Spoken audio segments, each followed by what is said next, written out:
So yeah, welcome to Luka, who's based in Croatia. He's a veteran in the crypto space. He runs a leading crypto fund focused on investing in blockchain startups. Excited to hear his insights in how the industry is headed, his background, why he's so passionate about it. We've had extensive discussions on the potential of tokens and how cryptocurrencies can really help provide more transparency and clarity in the future of the economy and where it can grow. So yeah, please put your hands together for Luka, and looking forward to hear his insights and thoughts. Thank you. Hi, everyone. Sorry. Thanks, Michael. Thank you very much. I'm a big fan of units and all of the things that you guys are doing. So very happy to be here. And hello to everyone on the stream watching us live. So thanks for a nice introduction. Let me give you a little bit of the background on my end. I'm a startup guy. I started when I was quite young, very, very young, in Croatia, and Croatia is part of the Balkans that was just recovering from the war, and startups were not something that was considered normal back in the day here in Croatia. So, but I got drawn in because I was always in technology, and I was trying to do something with the space for ever since I was like 20, 21. One of the things that actually brought me into the crypto space is thank you very much, Christian. One of the things that brought me into the crypto space is exactly this point of novelty. So I'm an older guy right now, but when I was a kid, I was trying to imagine myself, I don't know, super old, like 40 or 50. And I was trying to figure out what will I do with my life. And one of the things that I realized early on is that if I stayed in tech, I will always I will always have this sense of wonder, because every once in a while you just bump into something really amazing that is trying to basically redefine what is real in the space, in the world, and you will have this feeling forever. So that's what I've been doing for my past 20 years. I've been working in many startups, many corporations, but one thing basically is a constant is that I switch things every couple of years just to keep myself fresh. So I rarely stay at one place for longer than 3 years, just because after 3 years, there's kind of a cutoff moment that you basically become comfortable. And when you're comfortable, you don't grow. And that's kind of an anathema for me. So I'm trying to keep myself on the level of a pupil, of someone who learns constantly. And this is, how I ended up in the crypto space, completely accidentally, just by, sheer curiosity. Initially, I didn't quite understand what the whole fuss is all about. But then fortunately, I had a friend, still have a friend, who sat me down and explained it in very, layman terms. Luka, this is what it's all about. And it took him like maybe 2 sessions, a couple of beers, and I really understood the value of it quite early, and kind of it absorbed most of my professional life back then. Although I was working for a big corporation back then, Deutsche Telekom, and I was working on really cool stuff back in the day, but I was always kind of being pushed into that. In crypto, in blockchain, because it basically presented a completely new reality that, once you see something that is really amazing, the old world, let's say the regular world becomes a little bit dull and ordinary. And especially if this is much more efficient and increasingly better than the old world and the old space, you become a little bit obsessed. So that's what you can call me, a little bit obsessed, because blockchain as a technology represents exactly this for me. I see it as a fundamental layer of the next 20, 30 years that all the other things will be built upon. So I'll give you an example. When I was a kid, I think I was 14 or 15. I think it was 94, 95. I was at the National Library in Croatia, one of the rare places that had like a computer and an internet connection back then, which was not like super slow. And I was browsing the first graphical browser. It was called Mosaic back then. And it completely blew my mind. I was completely like sucked into that, world, because before internet was black and white or black and green, depending on your screen. And all of a sudden now you have this graphical interface of surfing the internet, and all of these possibilities started morphing in my head. So I still have that. I remember first time that I saw, or first time that I really interacted after understanding it, after Vlado showed me, I had exactly the same feeling. I was 100% sure that the internet is going to become absolutely paramount in the next 10, 20, 30 years. And I had exactly the same feeling for this. It was blockchain, and then it was Namecoin, and then it was Litecoin, and then it was all the other colored coins. And then, things just started piling up. So sometime, maybe a couple of years ago, like 4 or 5 years ago, I decided to kind of dive into, cryptoverse full time. Like majority of my time is now there. And one of the things that I like, the longer that I stay, the more apparent it becomes. And all of these patterns that were created in the last 20 years of working with startups, with technologies, with corporates, they're starting to emerge right now. So this Web3 thing basically becomes all, it really becomes evident, and you can see, like, it is a little bit like you can see in the future. So that was my kind of last couple of years. All that I'm doing in the last, let's say, 3 or 4 is trying to identify that in smart people or adventurous people. And what I'm trying to do is trying to help them, make this a reality.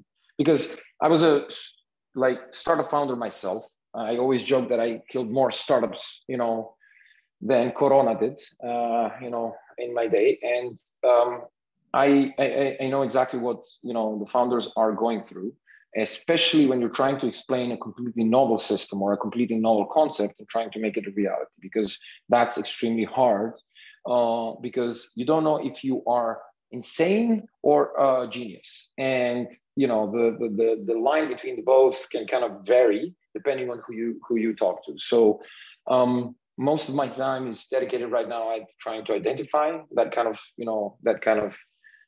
that line. And most of my time is dedicated to trying to help them actually build their products and grew their communities, and, communicate effectively about, what is it to,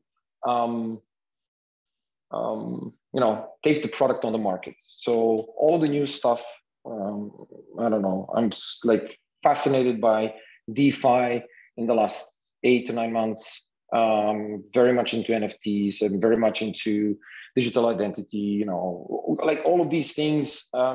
It is like I'm being bombarded on a daily level, and all of these things. And one thing that I kind of said to myself, I am never going to go back to slow time, normal world, So that has been my kind of fascination for the last couple of years. And the reason why, besides, the whole glitter and the whole, shyness of new stuff, one of the things that I really enjoy, and I spent some time in the classical finance space when I was younger, that I realized all of the things that were happening in the background that normal people wouldn't usually see is now happening in front of everyone, like in everybody's face. That means that I can check any transaction whatsoever. I go to the Genesis block of a specific blockchain, and I can see every single transaction.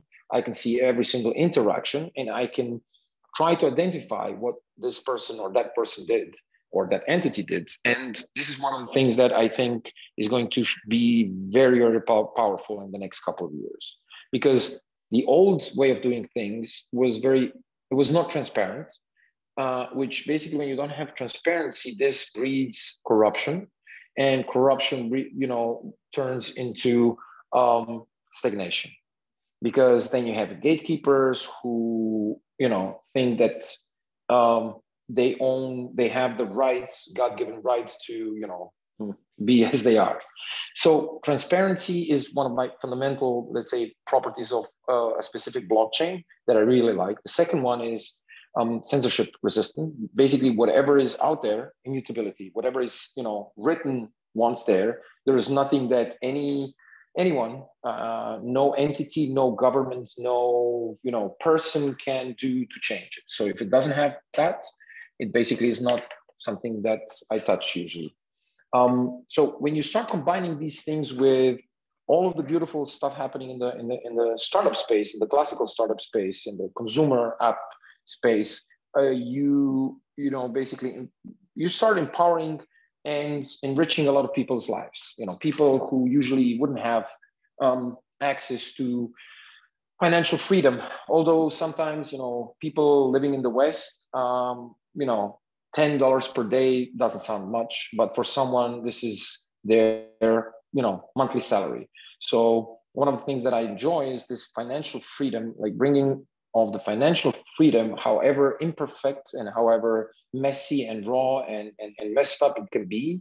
I really enjoy that part of the whole, you know, industry that we're working right now. And it makes me even more sure that one day, all of the imperfections and all of the flaws and all of these things will be kind of fixed, and all of the experiments playing out right now will basically be codified in something 5 years from now or 10 years from now. So that's, I don't know if all of the things that I said make sense, but, you know, it makes sense in my head. And, you know, this is just kind of a strain of thought that I had about the space for for a long while right now. Amazing. And love to hear, like, with Meta Change Capital, like what your vision is there, or your plan, and maybe some background in terms of how you got started with, you know, starting Meta Change Capital Fund, and maybe prior, like, you know, with your amazing community building work, and, you know, like selling a startup before, and, you know, also involved in venture building in, like you mentioned, T-Mobile. Yeah, thank you. Sure. So I ended up in let's start from, like, historically. So you mentioned T-Mobile. I was working for Croatian Telecom back then, and I have this 2 to 3 year rule that I change, you know, radically something if, you know, it doesn't go in the direction that I like. And this is how it played out in that space. So I realized that I've done all of the things that I was curious about, because the reason why I came there in the first place was so I can see if the impact that I have, what impact could I have if somebody gives me 3 million users to play around with? What kind of, you know, services would work? What kind of, you know, what things matter? What things don't matter? So, but I got kind of bored and basically, you know, I was sick of it, and then I decided to quit. But then I had kind of, he was a boss of mine back then, but, you know, more a friend right now. And he said, like, wait a couple of weeks. I have someone I want you to meet. And he introduced me to a fellow that was visiting Croatia back then. He was heading some, I don't know, crazy big unit in there, in the organization in Deutsche Telekom. And I ended up in Poland, in Krakow. And in Krakow, they were setting up this new entity, new program, you know, like initiative called Hubram.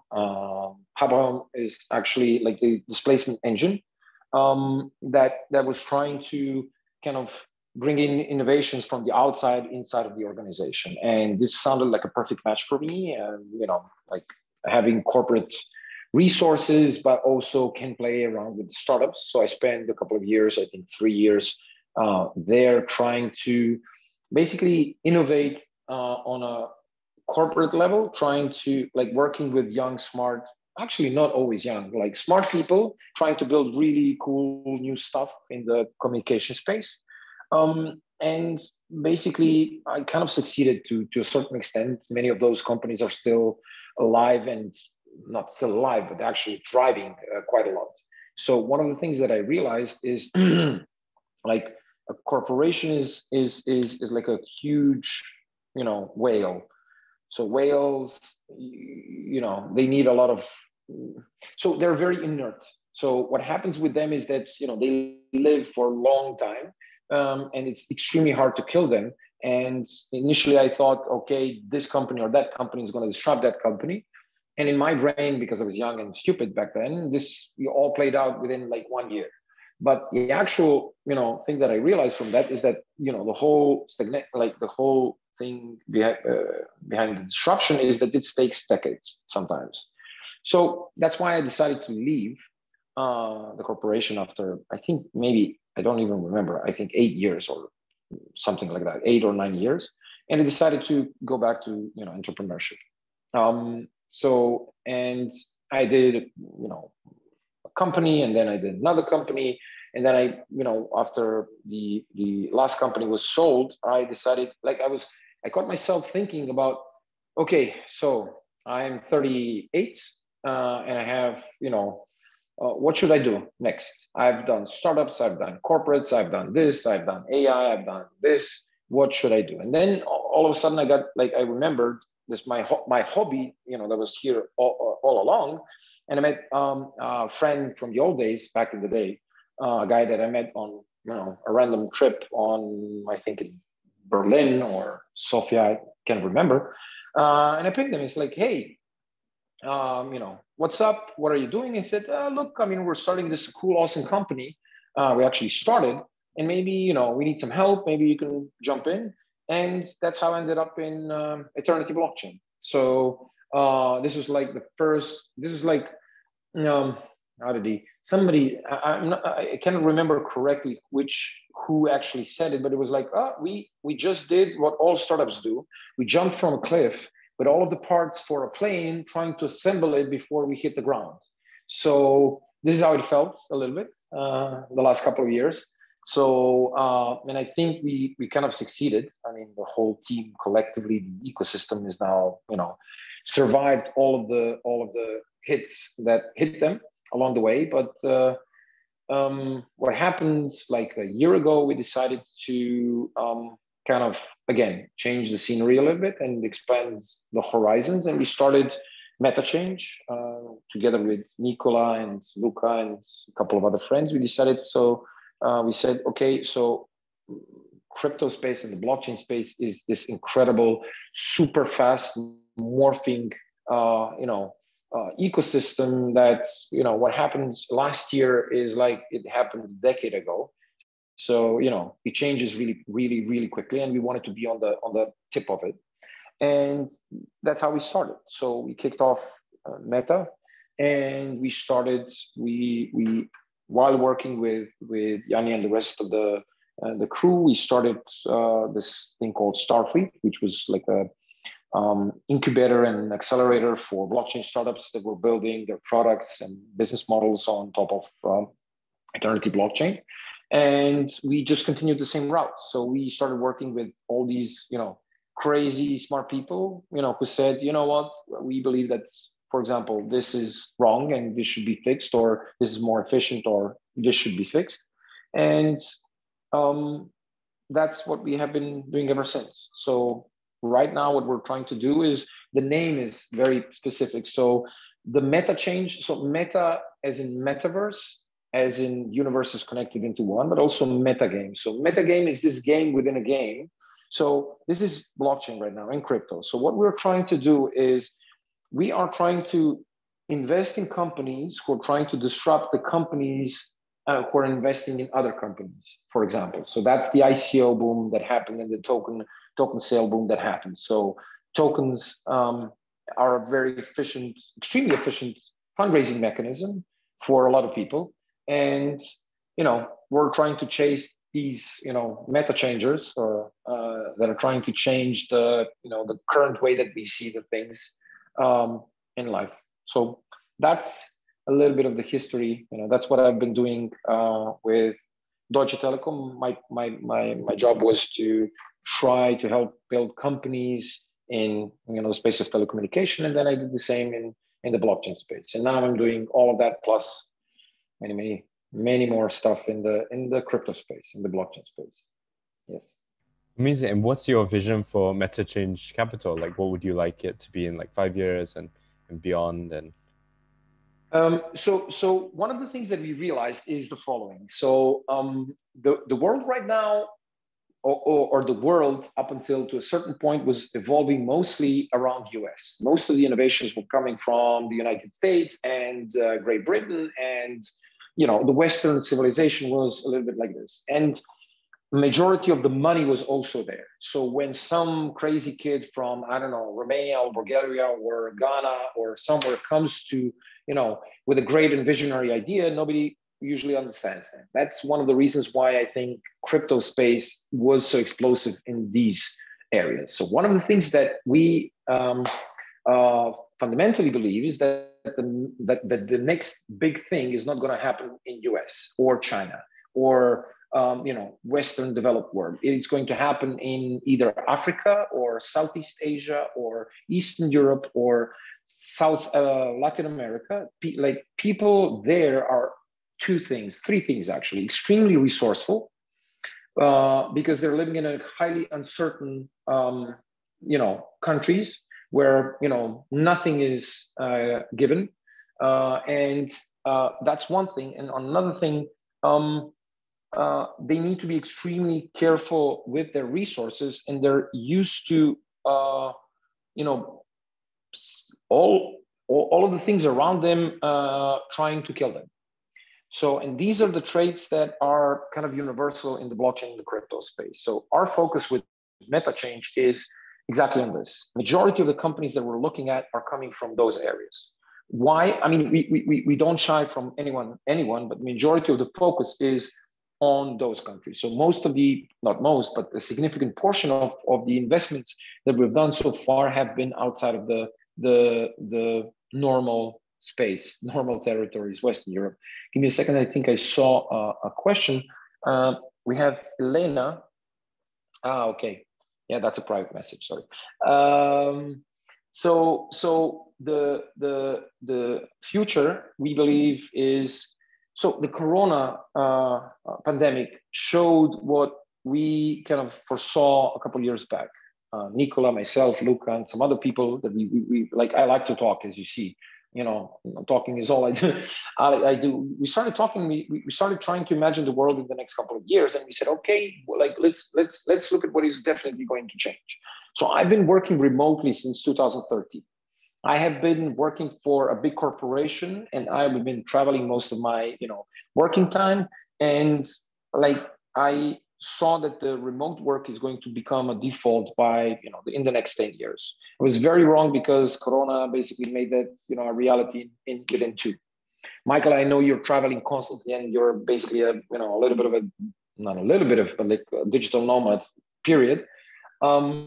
So this is one of the things that we kind of saw, that the innovation really doesn't care which country you were born in. If your network is good enough, and if your ideas are good enough, and if you know how to execute them, it does not matter where you are from. The second thing is that jurisdictions do not matter anymore, because I can create a company, I can open up a company tomorrow anywhere else. So if I don't like the, Estonian taxes, I will go to Bosnia. Or if I don't like Bosnian politics, I will go to UK, and things like this. It is extremely easy to shift jurisdictions. And then you have blockchain. What blockchain brought us is this third-party limbo jurisdiction that nobody has jurisdiction over. So while you're staying in the blockchain space, you can do whatever you want, even start a company or even govern an NGO or a DAO without, or like orchestrate and synchronize millions of people. Okay, maybe not millions, but bunch of people at the same time across the world, across the globe. And this is one of the most, let's say, groundbreaking things that this was made possible. So what you have right now in the last couple of months, let's say last 12 months in the DeFi space, is that there's a bunch of companies, especially in the last, let's say, 4 or 5 months, a bunch of companies and a bunch of people, anonymous teams from countries that, crypto is borderline criminal, are starting amazing stuff. Like they're forking protocols they're forking projects and enriching them and making them better and pushing the spaces even further. And intentionally foregoing their identity and for intentionally foregoing their jurisdiction in favor of speed and innovation and all of these things. And of course, they don't want to go to jail, so that counts too. As a consequence of this, there is a lot of the so-called rug pulls. If you're anonymous, it's very easy for you to run away with the money. But one of the things that actually happened is, like, there was a parallel between 2017 and DeFi space right now, because what was discovered on a scale is how to fundraise without going through the gatekeepers. 2017 and the whole ICO craze was basically an exercise on democratization of investments. So basically, a dishwasher from Bangladesh has the same opportunity to invest in a startup in UK through a token sale. And $5,000 that he earns based on this is like a guy in the Silicon Valley invested in Uber and then earned 50 million. So that is the similar magnitude. So that's one of the things that I think is going to be emphasized in the next couple of years. It sounds trivial, but it is not. When these things kind of compound, things, not compound, but let's say when these things, when they compound, it becomes a snowball effect. And I think that in the next couple of years, this is what is going to become, I don't know, the day-to-day of anyone in the crypto space, in the startup space. Amazing. And how do you think that's going to sort of transcend towards, technology companies, startups, but then, normal businesses? Like, if someone wants to start, a traditional business, like, will they be issuing a token? If they issue a token, can they use the token to fundraise? Can the people who supported them in the fundraising campaign, like, get a piece of the business? Or like, how do you sort of imagine that moving forward and transpiring? Yeah, that's a great question. So I think this is one of the things that in 2017 or 18 or 19, in the last couple of years, a lot of people have been experimenting on. And this is, again, just circling back a couple of years, I don't know, 15 years ago or 20 years ago. 20 years ago was what? 2000. In 2000, if you wanted to start a business, internet was not even on your top 5 list. It was maybe 6 or 7. Today, if you start a business, like, you cannot function without the internet. There is no way. Why? Because how do you get the customers? How do you get to suppliers? How do you do there's a lot of things that basically was embedded right now. But I remember 2000s, they were in the, that's how I got involved into startups. Things were blowing up in the Silicon Valley, but back in Europe, in my country, nobody, internet was for kids and educators. No normal business, had an internet strategy. And then you fast forward 10 years later, so 2010, and then all of the serious companies have, businesses, they move their businesses online. And this is what I believe that is going to happen for normal people, for normies. So, people who want to start a company, the easiest way to start a company is just, to decide to, start a company. You don't need an entity. If you don't want an entity, you can form as DAO. You can issue tokens which represent the shares of the company.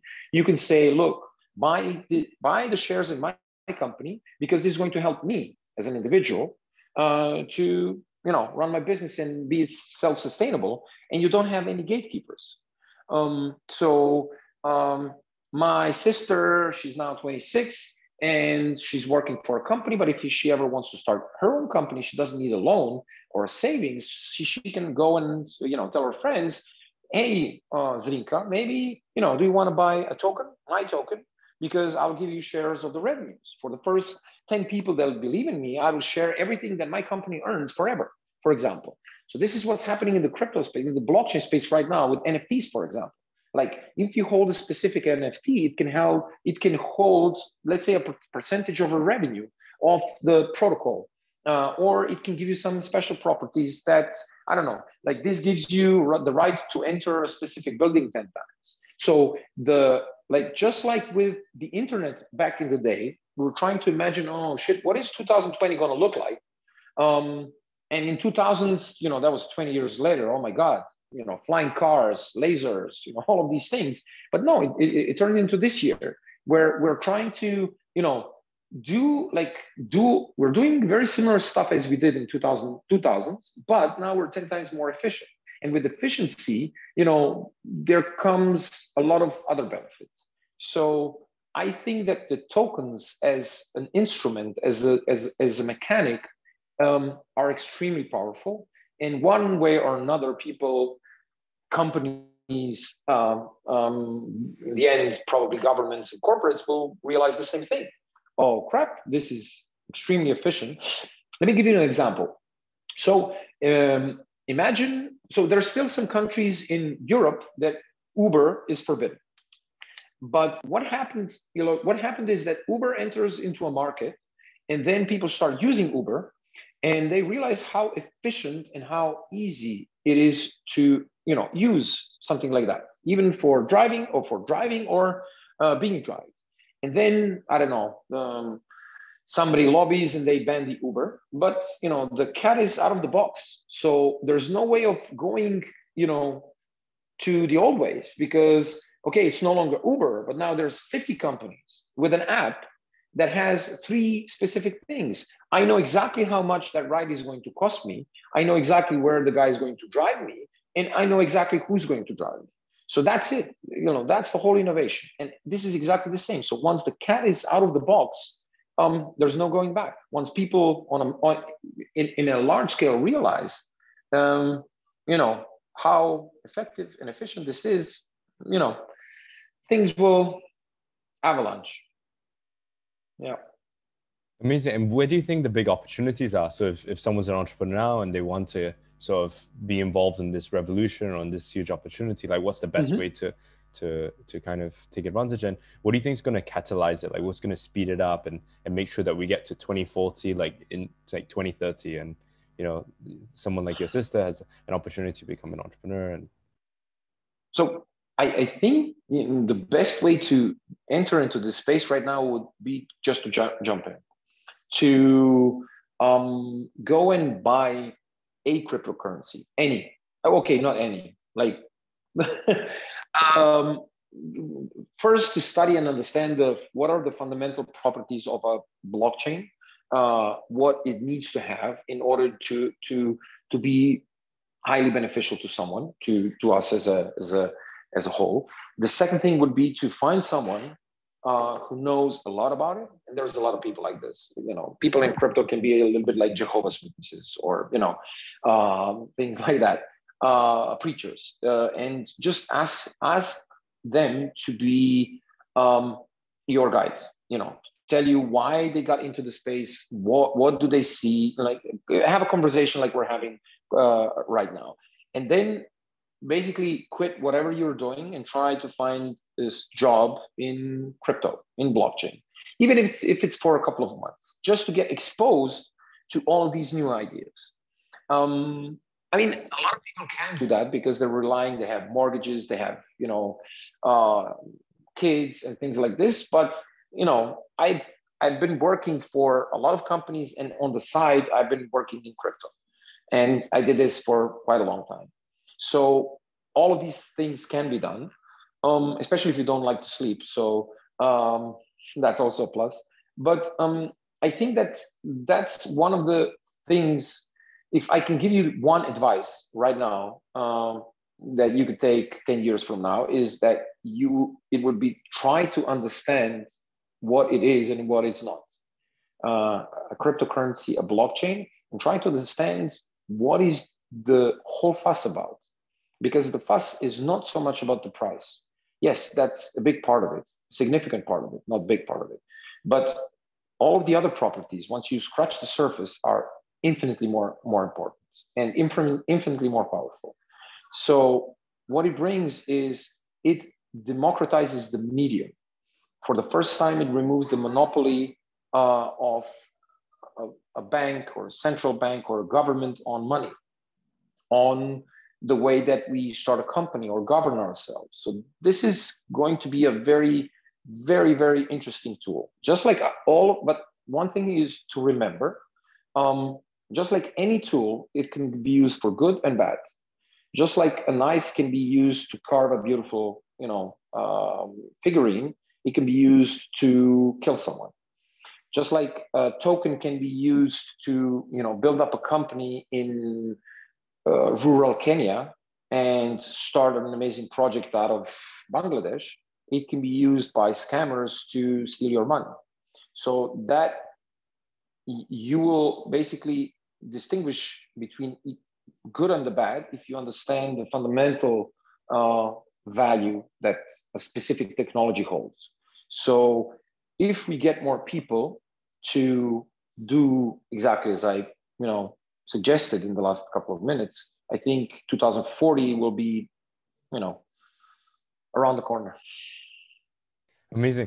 We have a question here from Yip. How do you find out if a blockchain project is worth your time or investment? What are the key indicators or properties? What are the red flags?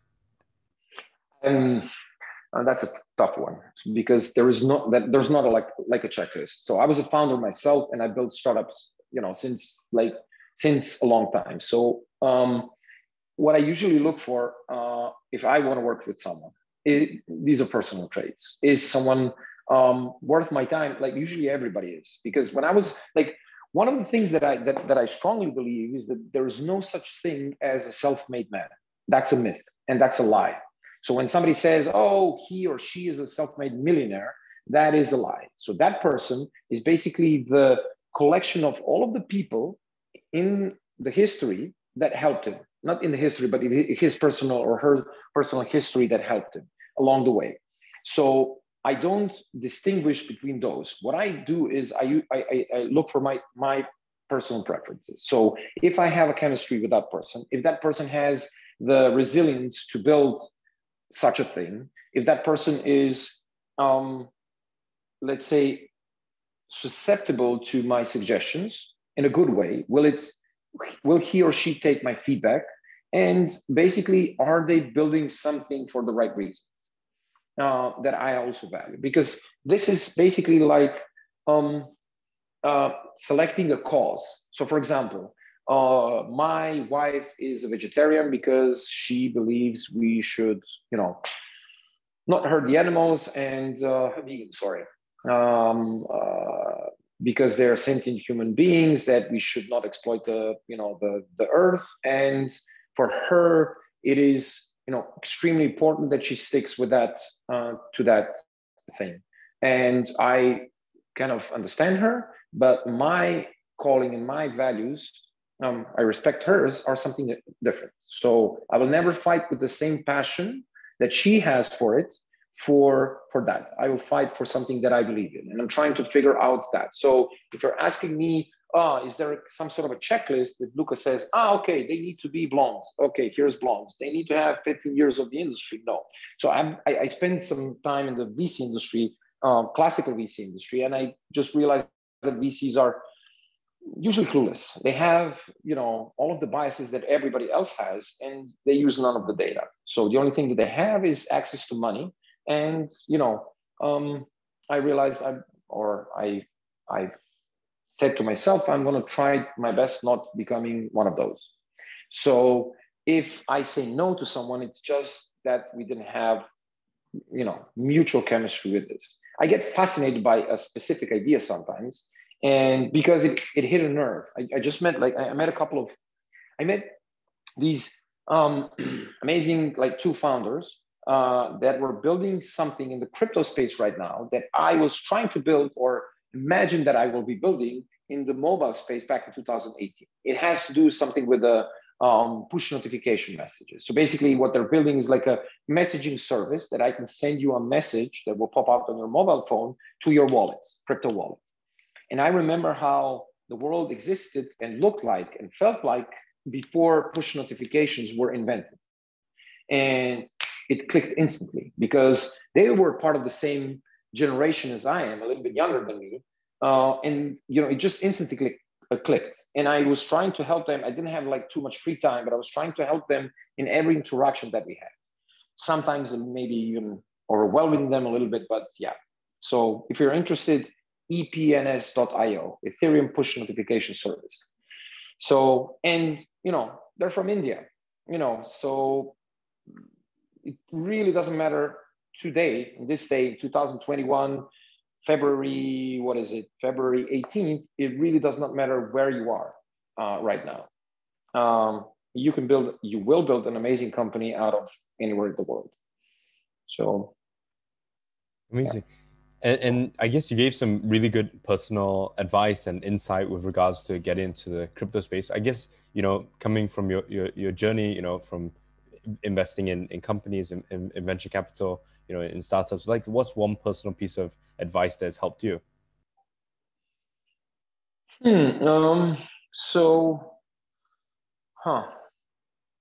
It's hard to pick one, really. I mean, so all the things that I'm doing right now is because I had a conversation or somebody sat me down sometime like in the past and they said something meaningful to me. And then 10 years later, I talked to them and say, do you remember when you were trying to explain me, you know, X? And, you know, this changed my life because from that moment on, the next day I went this direction and they don't even remember that moment. So there are a bunch of advices because one of the things that I like, one of the defining character traits about me is that I'm trying to learn constantly. And I'm trying to learn from anyone, like even someone who, you know, artificially or let's say, you know, superficially knows less than me. Because it is not about you know, listening to, let's try this the other way. So one of the places that I never seek advice from are autobiographies. For example, Steve Jobs. When I was a kid, I loved that guy because he had a very colorful, you know, history in life. He's done some amazing things, but I never read his biography ever. Why? Because I do not believe that, you know, someone's life and someone's message should resonate with mine because I would, you know, copy that. What I like, I'm defined by hundreds and thousands of different people that interacted in the last 10 years or in the last year. A guy that I met in Bulgaria who showed me a physical Bitcoin back in 2013. And then I saw, okay, so it's not my crazy friend Vlado. A guy that I sat down with one drunken night in Prague when we discussed, I don't know, argued, you know, why private blockchains are better than, you know, public blockchains and things like this. So I like my advice, the best advice that I can give to someone is try to absorb as much information as you can if you are in the blockchain space and try to be as open as possible. If you go the maximalist route, you will stagnate and this will basically hurt you in the end. So try to stay as open as possible and try to just learn a lot and have fun. That's it. Like I'm here right now because I am having so much fun that I haven't had, you know, since I was a kid. And I almost forgot like this was allowed when you grow up, you know, if you know what I mean. I think we have a couple of questions in the chat. So Elena, do you believe that governments in Europe or Africa might be open to transparency of blockchain infrastructure? I don't think that they have a choice. I think they would be open, but I don't think that they have a choice because if you think about it right now, so governments are very slow, just like corporations, and they absorb the innovation last. So I think that the governments will, so the smart people in some governments, because there are smart people in the governments, contrary to the popular belief, they will realize that if you're a small country or underdeveloped country, there are a couple of ways that you can leapfrog. One of those ways is to adopt the newest of technologies. So I'll give you an example. So before, like outside of blockchain, the most innovative financial industry in payments is in Kenya because they have something called M-Pesa. M-Pesa is a payment solution that didn't exist in Europe up until maybe 3 years ago. basically where you use your MSISDN, your mobile number as your wallet. And they have been using this for the last 15 years, almost 15 years. I was in the telecom space, and I fell in love with M-Pesa because it was extremely efficient. Not only because, Kenya is such a huge country, and you have, the infrastructure is not like almost non-existent, but because it was extremely efficient, and it just allows you to do a lot of really cool things. And then you look at Africa as a continent, and then you see that there is Nigeria there, and there is Ghana, and there is South African Republic. There's a lot of countries who just absorb this by naturally. For them, is normal. And then a guy from Germany comes there and says, "Oh my God, was ist das?" We don't have that in Germany. We still are using old, archaic solutions. And then 5 years later or 7 years later, you have this Revolut or N26 or all of these things happening. So I think that the reason why M-Pesa was kind of absorbed really fast there, because somebody at that point in time said, okay, this is a way for us to innovate, because our banking system and our transacting system from Europe or from US or from Asia is not adequate for our country. And this is one of the things that kind of pushed it.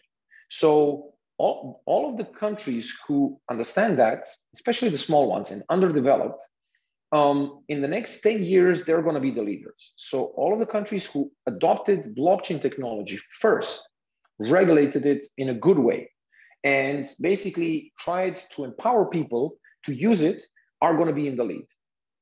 So countries in Europe, yes, but there's a lot of interest, there's a lot of lobbies for this not to happen. So just like a lot of people back in the day, like the post office didn't like the internet because it killed, it killed their business model, and the television because it provided access to free content and things like this. So I think for them, they would be open, but one thing that they don't understand is that this is inevitable, just like they adopted internet, because they were kind of, opposing the internet back in the day. So Estonia, kind of, yes. Estonia is exactly, so sorry, we have a question from Elena. Do you like what Estonia did for blockchain? And the question, the answer is yes. Estonia is a great example of a very small country, a country of, I think, barely 2 million people out there in the north, that is extremely efficient and adopted all of the new stuff before anyone else, but in a smart way. So it is not wild west. It is very, very thought through and smart. But on another hand, what they have is 1.7 million people or 1.8 million people, and it's in a very efficient apparatus around that, bureaucratic and otherwise. And that's a little bit easier than 350 million or 186 million or 1.3 billion. But I think it's kind of inevitable. So yes, I like what Estonia did. But there are also some other countries that are a little bit ahead of the curve. They're one of the first. And what's your dream and vision for for yourself personally, and I guess for this industry? Like, where would you like it to be in the next 3 years or 5 years? Like, what would be For me, I mean, I'm comfortable with where I am right now, and I would like to stay, exactly, not here, but in this position right now. So exposed to all of that new stuff, and like meeting all these smart new, great people, and always every day, kind of reading about something new, something cutting edge, and seeing if it works or not. One of the things that I would definitely love about this industry, so 2 years from now, 4 years from now, 5 years from now, is to never change. To change only in the sense that, like, what happens is when every new technology comes along, the guys or girls coming, in that technology are trying to bring their own way of doing things. So if they were in the government sector, they will try to bring the mentality and the ethics and the work habits of that into that. And one of the reasons why I think the blockchain and crypto space is so powerful right now is because they're completely the opposite. So everything looks like a game, everything looks like a meme, everything looks like a funny, immature, crazy thing, because all of these experiments are hidden beneath the unseriousness, juvenility, whatever it's the right term.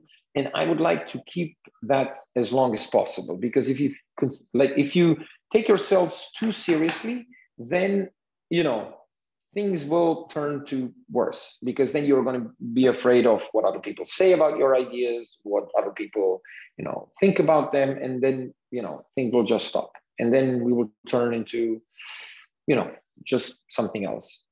And then I think we have another question. Let me see. Chat.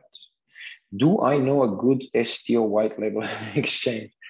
I don't like I know a lot of them, but STOs, one of the things that I like, security token offerings, just for those of you who don't know the jargon. So basically, this is one of those middle steps between something that is acceptable to someone from the old world and something that is acceptable in the crypto space. No, I don't, but I know a couple of really cool replacements, completely legal replacements, which are DeFi compatible, decentralized. So hit me up with a private message and I can, or I'm in if you're in Unit Ventures, I think global, I'm in there. You can message me. My name is Luka Skywalker. So just reach out to me there, and or I can share it with everyone. So I know a couple of those. So there, like this space. Okay, so I'm going to tell you. So there is something called Rari Capital, RARE.capital, and they have something called the Flow, which basically allows you. It's a protocol that allows you to tokenize anything, like create a synthetic asset out of anything. If you're more specific about companies or revenues or things like this, so if you have a company that you want to tokenize and things like this, then you basically go to AmpNet, AMPNET.io, and there's like a bunch of more. I'll hit you up in the comments. I think I saw a notification. Let's see again. Kat asks is, what were your happiest moments personally or at the blockchain space? Whew, that's a good question. When things work. So for example, there's this crazy guy who has a crazy idea, and then I think to myself, this is never going to work, ever. But my God, if this works, it's going to be epic. And there are a couple of specific moments where exactly this happened, and these were they were in the blockchain space, and they were actually quite recently. So when something that you understand that is a massive problem, a huge problem, is solved in a very effective way, this gives, and especially if you are part of that, even if you're a very, very small part of that, you have this adrenaline rush and a proud moment, and then kind of a warm and fuzzy moment at the same time. So a little bit like that. And basically any crypto conference, like true crypto conference out there, where a bunch of people who are just trying to have fun and build cool stuff and interact with each other. So I'm not talking about like corporates, blockchain, privates, conferences like this. So there are a couple of when you really kind of become part of the ecosystem of any specific ecosystem, you can feel the camaraderie, you can feel that you're building the better future together, and all of these things. It's kind of a very good feeling to have. And I think generally in the world we were kind of missing these things. We're all trying to play, or everybody's trying to play zero-sum games. Yeah, amazing. Thanks so much, Luka. I think that's a great way to wrap up, I guess, the hour, and super grateful and appreciative for your time. And yeah, if anyone wants to reach out to Luka, he's on our unit group. And yeah, looking forward to seeing you and speaking with you soon. Okay. Thank you, everyone. Thanks, Michael. And thanks, everyone. I'll see you in the group. Ciao.